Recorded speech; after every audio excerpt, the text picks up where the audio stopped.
नमो अरहंताणं नमो सिद्धाणं नमो वार्याणं नमो वज्रायाणं नमो लोहे सवसाहुरं शुद्धात्मानमनेकान्तं साधुमुत्तं मंगलं वन्दे सन्तुष्टिसिद्ध्यर्थं सन्तुष्ट्यर्थप्रकाशकम् मंगलं भगवान् वीरो मंगलं गौतम गणे मंगलम कुंद कुंदाध्यो जैन धर्मोस्तु मंगलम सर्वमंगल मंगलम सर्वकल्याणकारकम प्रदानम सर्वधर्माणां जैनम जयतु शासनम। नमो नमः समय साराय स्वानुभूत्या चकास्ते चित्सुभावाय भावाय सर्वभावांतरचिरे।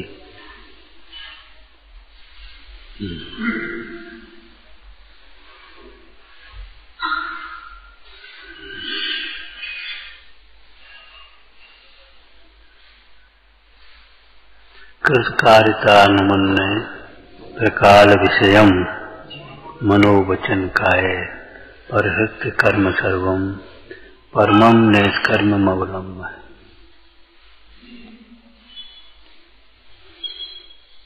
नास्ति अस्थि के लिए होती है, त्याग ग्रहण के लिए होता है। यह चरणानुयोग पद्धति से करे।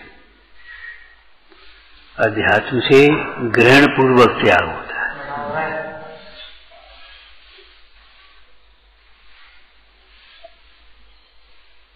अब तो घर छोड़ो, तो घर छोड़ने का उपदेश घर छोड़ने के लिए नहीं है, घर घर भटकने के लिए नहीं है। घर छोड़कर क्या करें तो हैं? घर छोड़ने का मतलब ये है, इस परिग्रह प्रपंच को छोड़कर, विषय कसायों को छोड़कर अपनी आराधना करो। कि जी कहाँ गई तुमने, ये घर छोड़ो। इसमें ये उपदेश छिपा है। पाप छोड़ो, तो धर्म करने के लिए पाप छोड़ने का उपदेश है।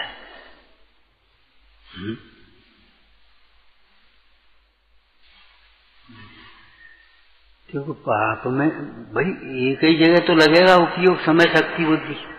पाप में लगी है, घर में लगी है, तो धर्म मार्ग में कैसे लग पाए?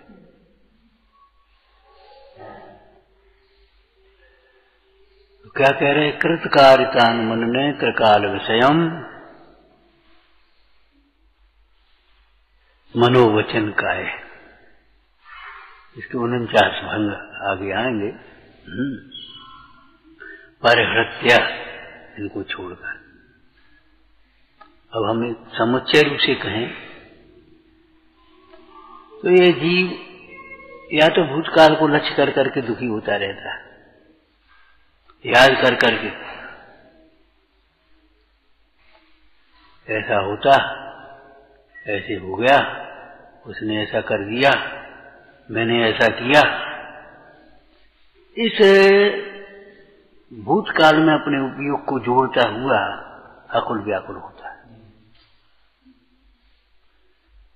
या वर्तमान में अब हम ये कर रहे हैं, हम ये कर रहे हैं, हम ये कर रहे हैं, हम क्या करें?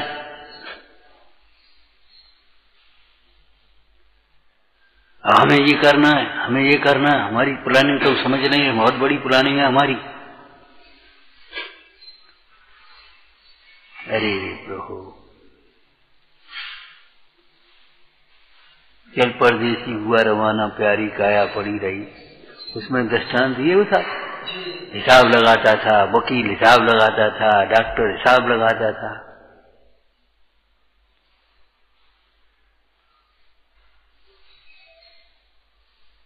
भविष्य की चिंता से वर्तमान को बिगाड़ता है। भूतकाल के याद कर करके वर्तमान को बिगाड़ता है। वर्तमान में भी पर की ओर देख देख करके, अथवा तो दूसरा शब्द बोले तो वर्तमान पर्याय मात्र को लक्ष्य करके ही वर्तमान को बिगाड़ता है। भूतकाल को याद कर करके, वो जमाना था, वो ऐसा था। एक दिन वो कारीगर बैठ काम कर रहा था, बोले पहले तो बहुत अच्छी चीज बनती थी, हमने देखो ये पहले की पहले भी अच्छी बनती थी, खराब बनती थी, ऐसा नहीं थे। पहले भी लोग अच्छे होते थे, खराब होते थे। पहले सब अच्छे होते थे, अब सब खराब होते, ऐसा मत समझो।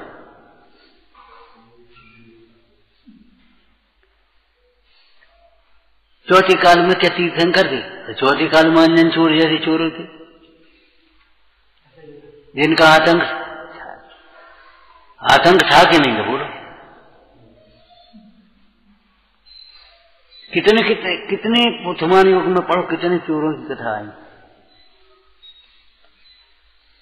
राजपुत्र ही राजाज्ञा को भंग कर रहा था, अष्टानिका में मेढ़ा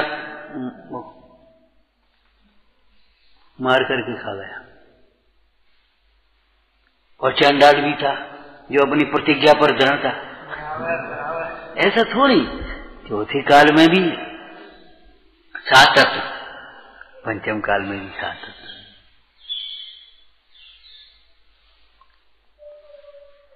भाई ये ऐसा मत सोचो भूतकाल को, पहले जमाना था वो इतना सस्ता था, इतना फलाना था। अरे गणित लगाओ तो कछु नहीं सस्तो वस्तु, केवल वो एक बदल गई है व्यवस्था पैसा की, इतना महंगा, बाद बाकी गणित लगा तो कुछ नहीं। एक बूढ़ा अनाज जितने का उतने एक वो घी, आज भी उतना ही, थोड़ा बहुत अंतर पड़ेगा, कुछ खास फर्क थोड़ी है। मैंने या तो भूतकाल को याद कर करके, भूतकाल के लिए लक्ष्य कर करके अपने वर्तमान के परिणामों को बिगाड़ता रहता है। अब भूतकाल तो आने नहीं, अब क्या हो सकता है ये बता। कई बार कोई विवाद होता है और फिर पंचायत होती है, तो भैया इनने ऐसा, अरे अब भाई जो कुछ हुआ तो हो गया, अब बता अब क्या होना चाहिए, मूल बात यहां रखो।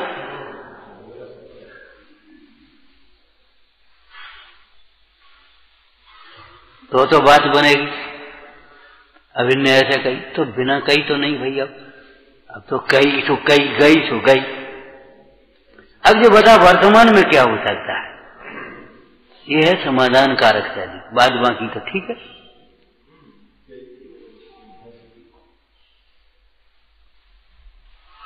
समाधान कारक शैली ये है कि वर्तमान को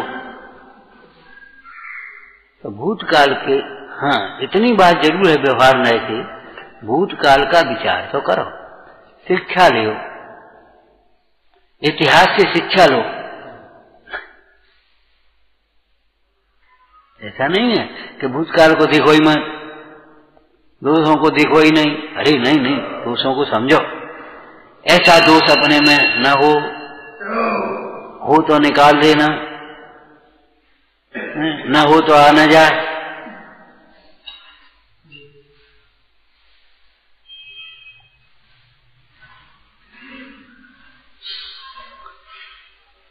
तो भूतकाल को जानना कोई दिक्कत नहीं, लेकिन भूतकाल को जानने के साथ उसी का लक्ष्य करके, उसी में तन्मय होकर के वर्तमान को बिगाड़ना नहीं।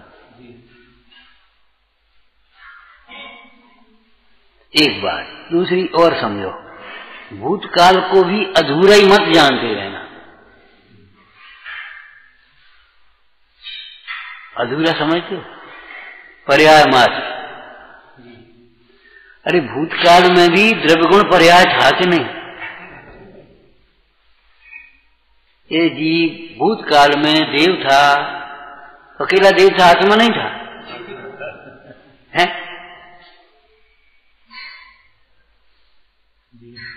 बता, भूतकाल में भी द्रव्य गुण पर्यायात्मक वस्तु थी, वर्तमान में भी द्रव्य गुण पर्यायात्मक वस्तु है, भविष्य में भी द्रव्य गुण पर्यायात्मक वस्तु जाएगी। और द्रव्य एक रूप रहे, एक ही रूप द्रव्य, पर्याय निरंतर बदल रही है।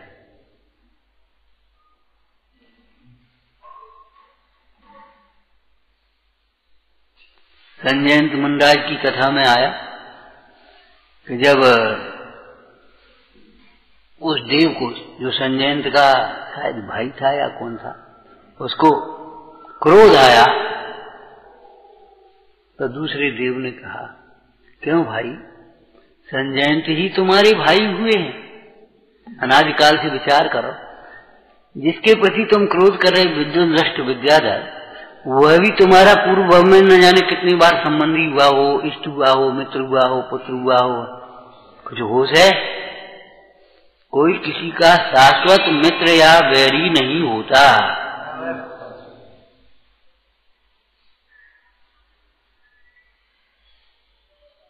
कर्णानी योग से देखें तो पुण्य पाप के उदय के अनुसार, और चरणानी योग से देखें तो गुण दोषों के अनुसार मित्र और बैरी हो जाता है। दोनों की दृष्टांत बता। पाप का उदय हो तो पूर्व का वो सब मतलब शत्रु मित्र शत्रु हो जाते हैं पाप उदय का नहीं, और पुण्य उदय हो तो शत्रु मित्र हो जाते हैं पुण्य उदय पर आने पर, देखने में आता है। अब चरणानी योग की दृष्टांत देखो कि अभिमानी का जगत बिना कारण बैरी हो जाए। रावण का और विभीषण का बैर था कि भाई थे, कितना प्रेम था, लेकिन जब रावण ने अन्याय किया और विभीषण का तिरस्कार किया तो वही आमने सामने खड़ा हो गया।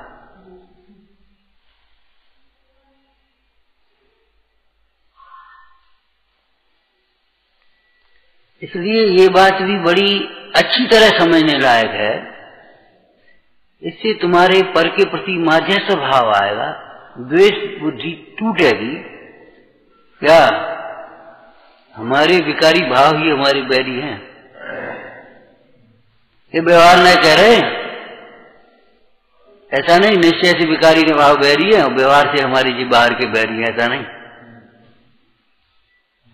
व्यवहार से विकार क्यों? व्यवहार सद्भुत होता है, सद्भुत होता है।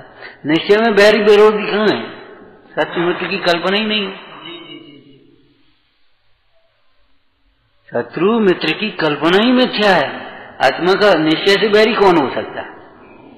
व्यवहार में ऐसे ही क्रोध मान माया लोभ सहित परिणाम यही तेरे शत्रु हैं जानो आत्मरा।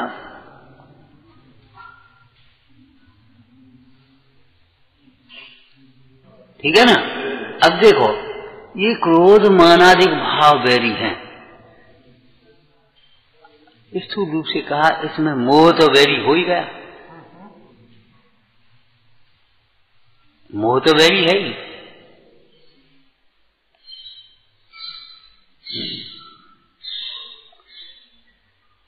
तो क्रोध मान आदि बैरी है, तो फिर क्रोध आदि के निमित्तों को भी चरणानी योग में बैरी कहा जाता है। ये सब बैर बड़ा बनहारे जिय को दुर्गति दाता। ऊपर की लाइन याद है? राज समाज महा अग कारण बैर बड़ावन हारे। ये दूसरी लाइन हो गई वैराग भावना। तो ये बताओ जो क्रोधादिक भाव तेरी बैरी है, तो फिर क्रोधादिक भाव का तेरा पोषण करने वाले या क्रोधादिक भाव के निमित्त हैं वे भी बैरी। दूसरी भाषा देखो तो विषय कसाय बैरी कही तो कसाय के निमित्त विषय पंच इंद्रिय के विषयों को बैरी कहा।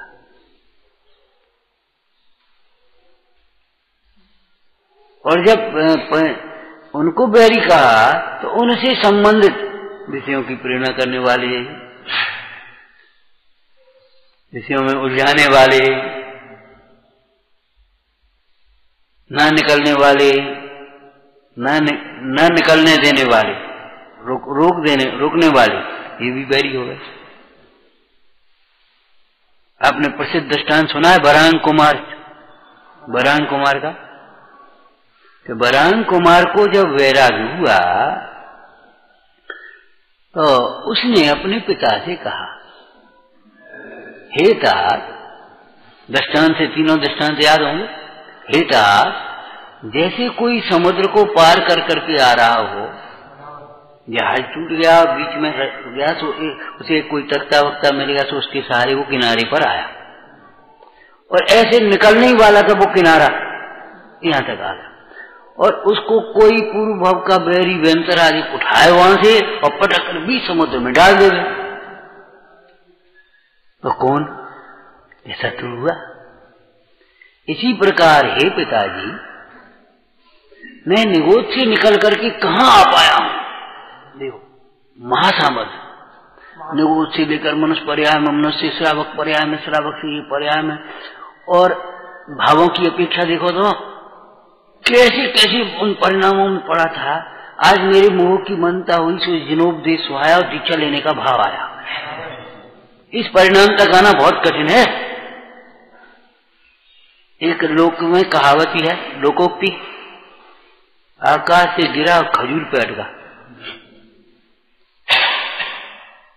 मतलब कितना समुद्र पार कर करके कहाँ आ गया, और यहाँ बिल्कुल नजदीक आकर के अब मेरे दीक्षा का परिणाम आया। हर एक को नहीं आता, हर समय नहीं आता, हर एक को नहीं आता, अनेक जीवों की अपेक्षा, और एक जीव को भी हर समय नहीं आता। इसलिए चरणान योग पद्धति से समझना कि लोहा गर्म है तब पीट ले तो धार निकल आएगी, और ठंडा होगा फिर क्या करोगे। ये मिष्टान बनाने वाली बहुत चीज, वो गर्म में कर लो तो कर लो, नहीं तो अभियान वो खत्म हो जाए, फिर उसको छुटाना मुश्किल पड़ जाएगा। हाथ जलते जाते और वो करते जाते, नहीं ठंडे हो जाते भाई, ठंडे हो गए फिर क्या करें, फिर क्या बन रहे जी।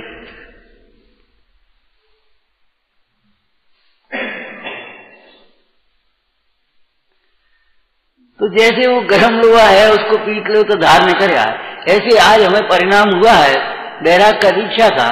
तो अब हमें हितात, अब हमें इस दीक्षा से रोकने की कह करके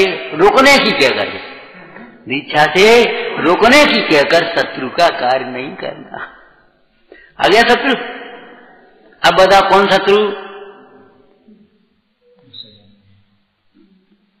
अब देखो सूक्ष्मता से पकड़ो ना, समय सारी के सामने बैठे अपन, सूक्ष्मता से पकड़ो कौन शत्रु। शत्रु तो है राग, और वैराग है मित्र। तो राग की प्रेरणा करने वाले और वैराग को रोकने वाला शत्रु होगा। ये उपचार करेंगे, असद्भुत व्यवहार नहीं। देखो भीतर का राग है वो तो तुम्हारा अंतरंग शत्रु, कौन से न्याय का? सद्भुत व्यवहार, उपचारित व्यवहार न्याय। और उस राग का की प्रेरणा करने वाला, राग में उलझाने वाला, राग में ही रोकने वाला, अथवा वैराग से रोकने वाला, वो तुम्हारा नौकर्म, असद्भुत व्यवहार न्याय से शत्रु का।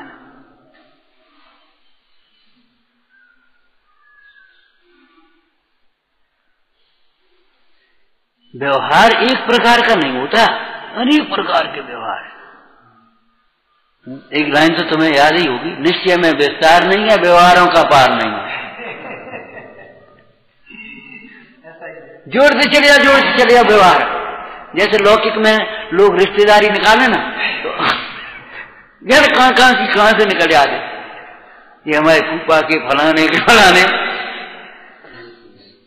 कितनी रिश्तेदारी मैंने जहां चाहे कहीं जोड़ लेती। ऐसे ये व्यवहार का पार नहीं है। कितने भेद आगम में ही गए व्यवहारों के। तो रागादिक भाव शत्रु, रागादिक की प्रेरणा करने वाले, उलझाने वाले, रागादिक में रोक लेने वाले, वो भी शत्रु हो गए। और रागादिक से बंधने वाला कर्म, और उसका उदय, जिस कर्म के उदय में रागादिक होते हैं, मोह कर्म, उसको भी कर्म बैरी, कर्म महारिप कहा शत्रु, तो उसको भी बैरी कहा। द्वेष कराने के लिए नहीं, वहां से सावधान करने के लिए कहा। वहां से सावधान करने के लिए कहा। सावधान। परसों 2-3 दिन पहले एक चर्चा की थी। देखो अपना सो अपना अपने स्वरूप को बताए सो उसे हम अपना कहें, ये तो व्यवहार हो गया। जी कहाँ का व्यवहार है, अपने को बुलाए सो अपना।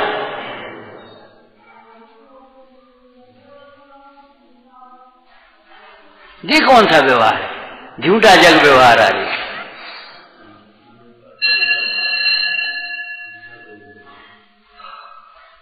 मिथ्या, जैसे अपना कहता है वह अपना है नहीं, और जो अपना है उसे जानता नहीं। तो निश्चय से भी अपना है उसे नहीं जानता, और व्यवहार से भी जो अपना है उसे नहीं जानता।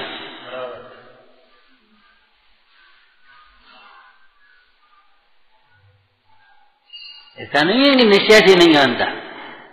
आत्मार्थी सम्यक दृष्टि जी निश्चय को जानता है, व्यवहार को भी जानता है। नित्य दृष्टि जी व्यवहार को जानता है, निश्चय को नहीं जानता। ऐसा नहीं है, वह निश्चय को भी नहीं जानता, व्यवहार को भी नहीं जानता, स्व को भी नहीं जानता, पर को भी नहीं जानता। तीसरे शब्द बोलो, तीसरा जोड़ा, हित को भी नहीं जानता, अहित को भी नहीं जानता। चौथा बोलो, हित के कारण को, हित के उपाय को भी नहीं जानता, अहित के कारण को भी नहीं जानता। तब तो तत्वार्थ की विपरीत श्रद्धा, तत्वार्थ की सम्यक श्रद्धा है।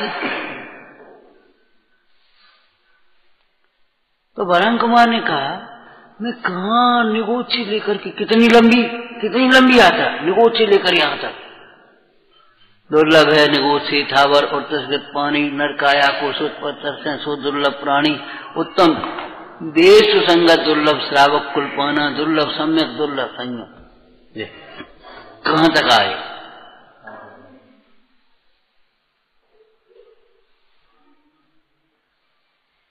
एक शब्द का प्रयोग प्रवचन सारी टीका में, भृग प्रपातवत।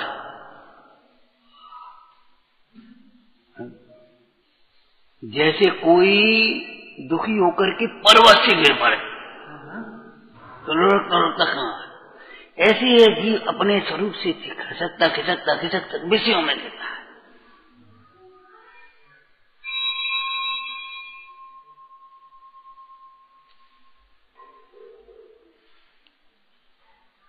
तो बैरी की स्पष्ट हो गया ना प्रथमान योग से। अब इसी प्रकार दूसरा क्या दृष्टांत दिया, कैसी सुंदर बात है बोलो।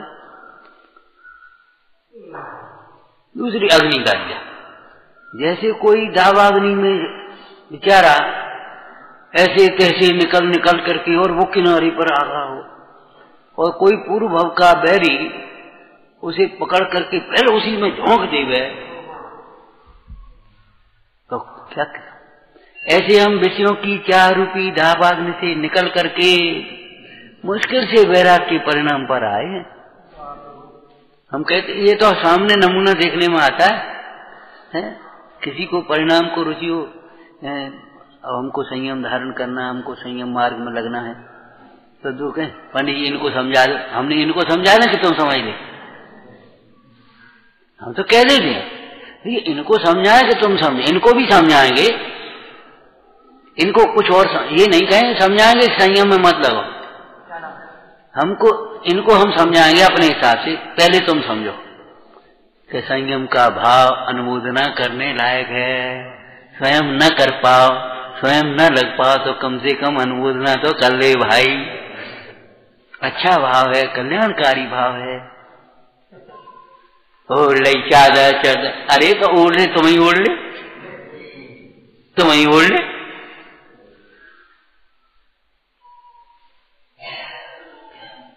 उसको भी समझाएंगे, पहले तुम्हें समझा रहे क्या कि संयम के मार्ग में अनुमोदना करना, सहायता करना, सहयोग करना, और स्वयं भी भावना करना।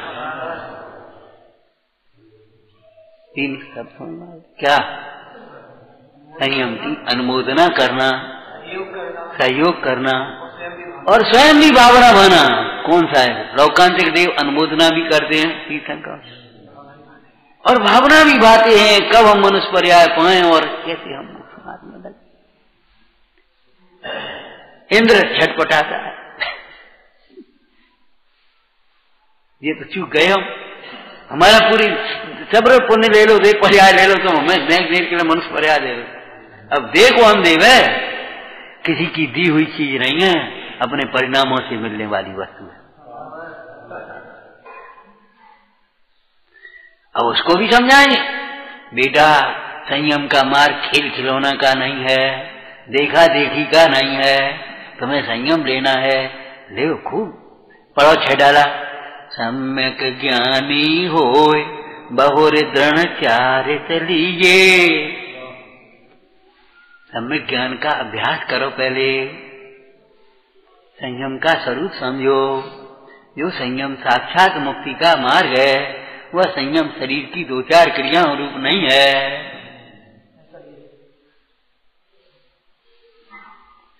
सवेरे 22 परिचय का वो पढ़ रहे थे पाठ, स्वाध्याय के लोग।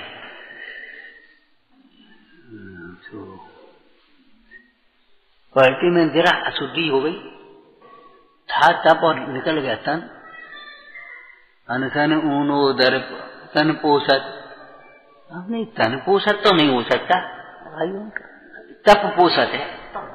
अरे रे प्रभु, जरा सी अशुद्धि में कितना अर्थ विपरीत हो गया। बैठे रहे हमने, देखो अज्ञानी तन पोषत और ज्ञानी तप पोषत, कितना अंतर है। अज्ञानी तन पोषत और ज्ञानी तप पोषत। अनशन ऊनोदर तप पोषत, पक्ष मास दिन बीत गए हैं, जो नहीं बने योग्य भिक्षा विधि। सूख अंग सब भाई, तब तहाँ दुसह भूख की बीड़ा। ऐसी बीड़ा में भी नहीं नेक नहीं मुंडा, नेक झुके नहीं, बड़ी अकड़ है। अरे अकड़ नहीं है, दृढ़ है।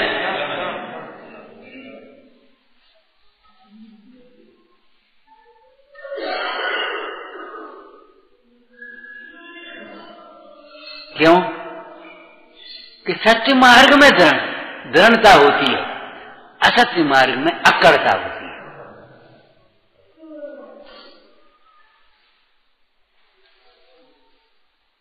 तो हमने कहा देखो विचार करो, क्या लिखा कि तप पोषक और ये तन पोषक, कितना अंतर होगा।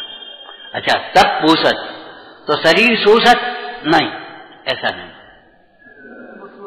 तप का पोषण करते हैं, अब तप का पोषण करते हुए शरीर सूख है तो सूख है, पुष्ट हो तो पुष्ट हो, ऐसा भी होता है, पुष्ट होता है। गीतम च तप्तम चित्था महोग्रम घोरम तपो घोर पराक्रम। इधर तपस्या कर रहे, उधर शरीर की कांति बढ़ती चली आ रही। ऐसा भी होता है, ऐसा नहीं है कि शरीर सूख ही जा, बिल्कुल ऐसा नहीं। और उत्कृष्ट दृष्टांत आप समझना, तीर्थंकर महातप करें तो भी किंचित मात्र भी 1000 वर्ष में ऋषभदेव के शरीर में क्षीणता नहीं आई।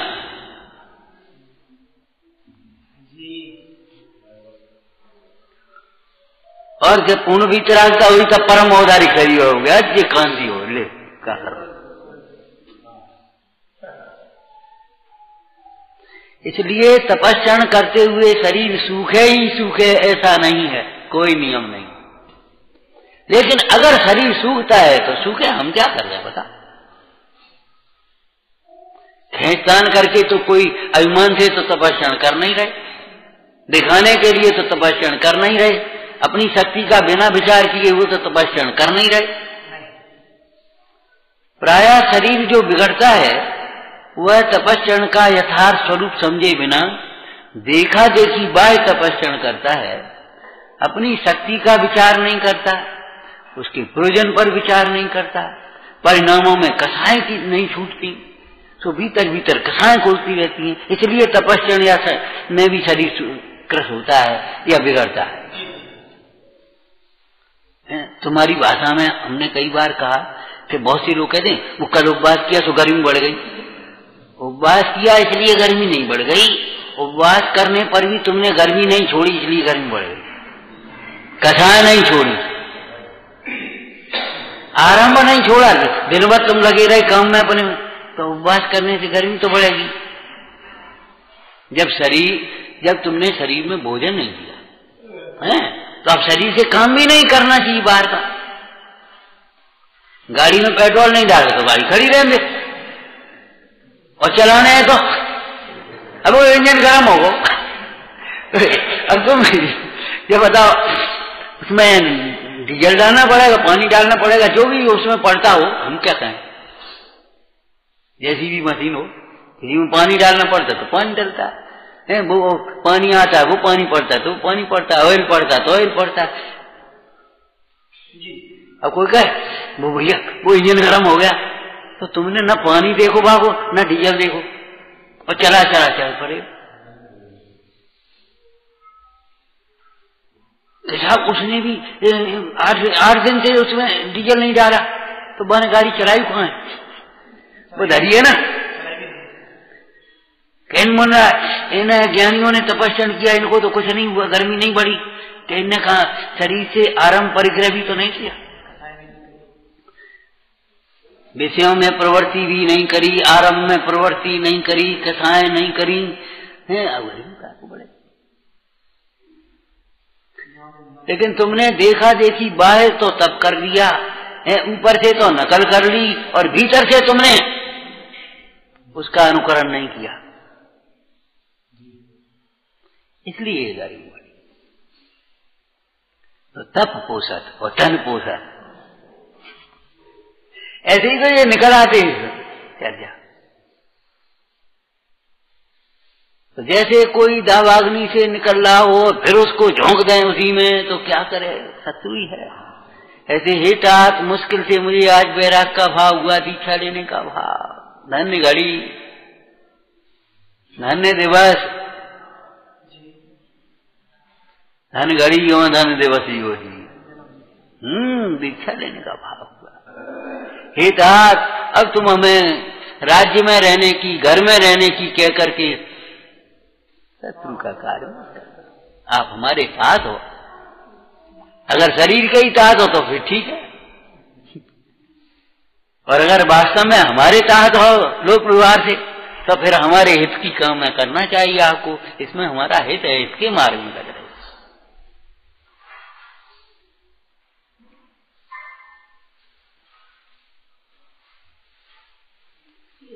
और तीसरा बहुत सुंदर दृष्टांत है, बोलो, भोजन का। उसके विशेषण बताने इसलिए बता रहे। भोजन माता शरीर के लिए नहीं, क्या कहा, बरंग कुमार कहते हैं, पिताजी जैसे कोई विशेषण देखो कितने बढ़िया लिखे, शुद्ध स्वादिष्ट और उत्तम भोजन करने जा रहा हो। पहले नंबर पर क्या लिखा, बस ये हमको बताना था, इसलिए इतना लंबा किया। शुद्ध, पहले शुद्ध, जैसे वाणी के आभूषण क्या है, पहले हित, फिर मित, फिर प्रिय। प्रिय नहीं अकेले, अगर हित मित नहीं है और खाली प्रिय है तो वो चापलूसी जैसे हो गए।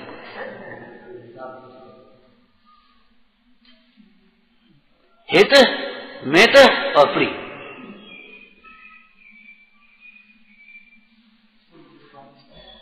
वैद्य भी पहले हितकारी देखता है, उसके बाद सोचता है दवाई कम से कम देनी पड़े, और तीसरी बात फिर सोचता है क्या है, कड़वी की जगह इसकी कड़वाहट कैसे कम किया है, इसकी कड़वाहट कैसे कम किया है। तब तो ये कैप्सूल में धर देते हैं, घनवटी बना दे, सुदर्शन चूर्ण कितना, अब वो बच्चा नहीं खाएगा तो अब क्या करें, वो घनवटी बना दो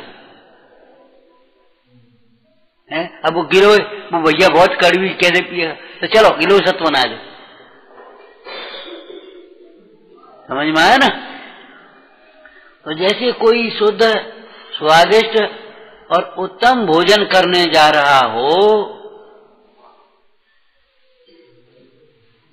उसे जल्दी से कोई आकर के उसके मुंह में जहर मिला देगा तो कौन हुआ,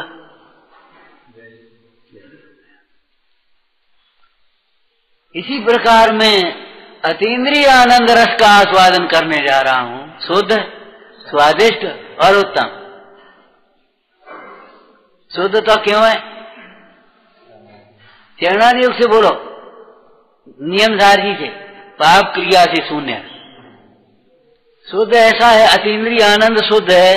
क्यों? अतीन्द्रिय आनंद के उत्पन्न होने में पाप नहीं है, अतीन्द्रिय आनंद के भोगने में भी पाप नहीं। इंद्रिय सुख पाप से उत्पन्न,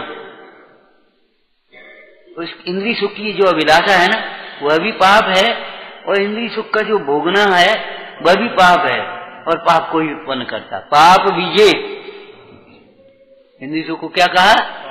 पाप बीजे सुखे नास्ता, इसमें सुख नहीं। अतीन्द्रिय सुख शुद्ध क्यों है? कि अतीन्द्रिय सुख पाप रूप नहीं है। इसी से मिलता जुलता शब्द बोलना, अतीन्द्रिय सुख आप रूप है। अतीन्द्रिय सुख जो है ना, वह आप रूप है, और इंद्रिय सुख है वह पाप रूप है। जैसे कोई शुद्ध, स्वादिष्ट, उत्तम, सूक्ष्मता से देखा हुआ, कोई तुकबंदी से शब्द नहीं लिख दिए आचार्यों ने या ज्ञानियों ने, शुद्ध, स्वादिष्ट और उत्तम। तो जैसे कोई शुद्ध, अब शुद्ध माने क्या हुआ? वहां तो ये शुद्ध भोजन, मर्यादित भोजन है ना। परिभाषा बोलना जल्दी से। शुद्ध न्याय से कमाया हो, यत्नाचार विवेक से बनाया हो, है, पाप क्रिया से नहीं, संकल्पी हिंसा जिसमें नहीं है। आरंभ हिंसा तो होगी बाहर भोजन बनाने में, लेकिन संकल्पी हिंसा नहीं है, सावधानी पूर्वक, यत्नाचार विवेक पूर्वक बनाया है, तब वह शुद्ध भोजन है, मर्यादित।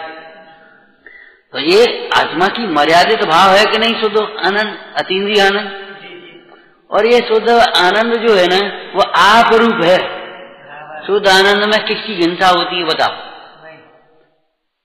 प्रचुर स्वसंवेदन ज्ञान, या स्वसंवेदन ज्ञान कह दो, या स्वसंवेदन रूप सुख, उसमें किसकी हिंसा होती बताओ? अपनी भी हिंसा नहीं होती और किसी अन्य जीव की भी हिंसा नहीं होती। ठीक है ना। इसमें झूठ बोला जाता है, मजा आ गया, बोला ही नहीं जाता।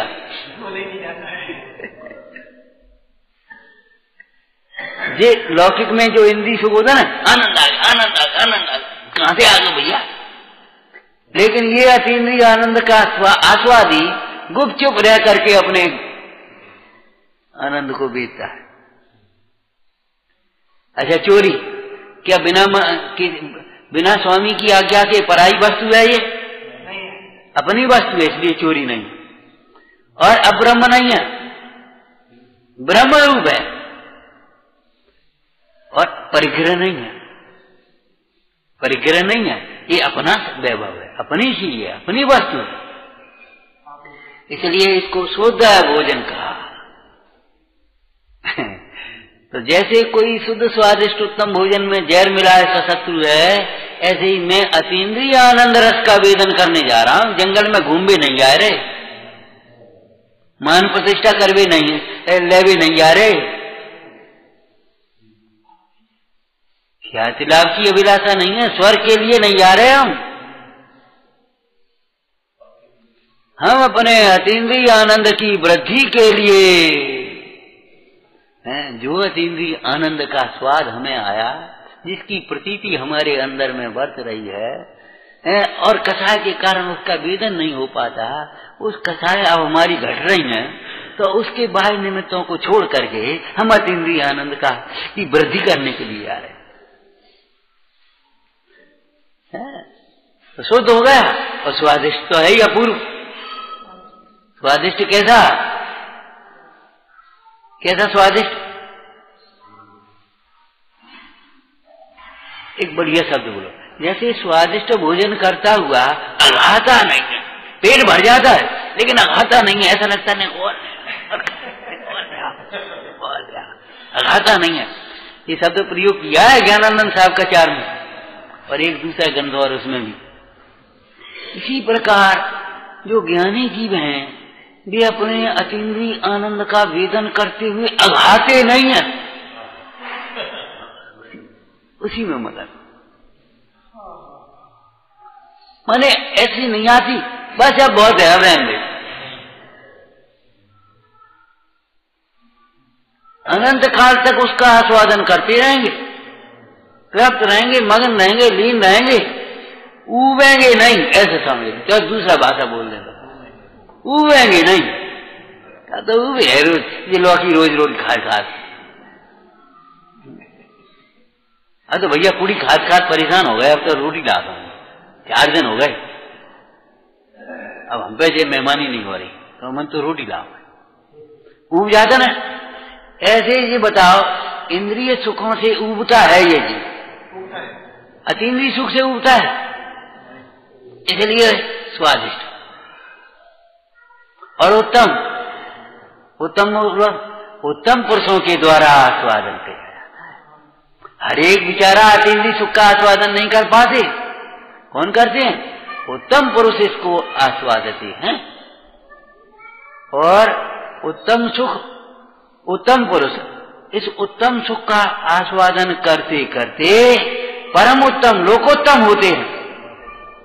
कहता लोकोत्तमा, अनंता लोकोत्तमा, तो अनंत भगवान बड़े कष्ट, पहले कष्ट उठाते फिर बाद में, ऐसा नहीं, उस अतीन्द्रिय सुख को आस्वादते आस्वादते बिना वांछा के ही उस परम पद को, लोकोत्तम पद को, लोकोत्तम सुख को प्राप्त करते हैं, इसलिए वो उत्तम।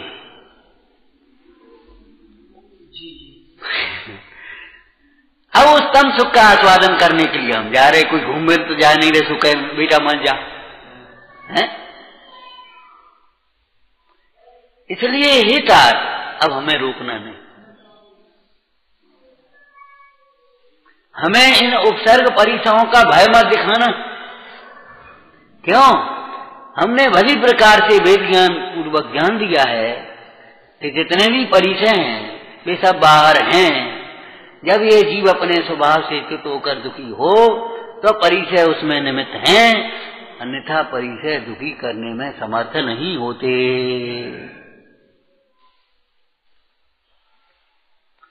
तो जो त्याग कराया जाता है वह ग्रहण कराने के लिए किया जाता है। अब ग्रहण करने का जो भाव है वह न समझे तो उसको ले जो हमारे छुड़ाए रहे। दृष्टांत याद है तुम्हें? लौकिक है, एक बच्चा नीम की पकी हुई निवोली खा रहा है और पिताजी उधर से आए, थूक दे, तो कहता वो थोड़ी थोड़ी मीठी और वैसी तो लगती कड़वी पकी निवोली है, थूक दे, छोड़, फेंक, क्या खा रहा है? तो अब उसने पिताजी के झोले के व्यायाम तो देख ही नहीं थे। पिताजी बता, निवोली नहीं खा तो जहर खा। अरे पागल, जहर खाने के लिए नहीं कह रहे हैं, काय के लिए कह रहे हैं? तेरे लिए देख लिया आम ला, आम खा। ऐसे भैया अवलंबन छुड़ाते नहीं है, परम निष्कर्म का अवलंबन कराते हैं,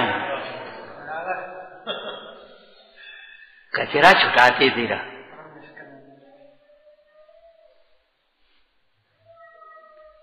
विचारना।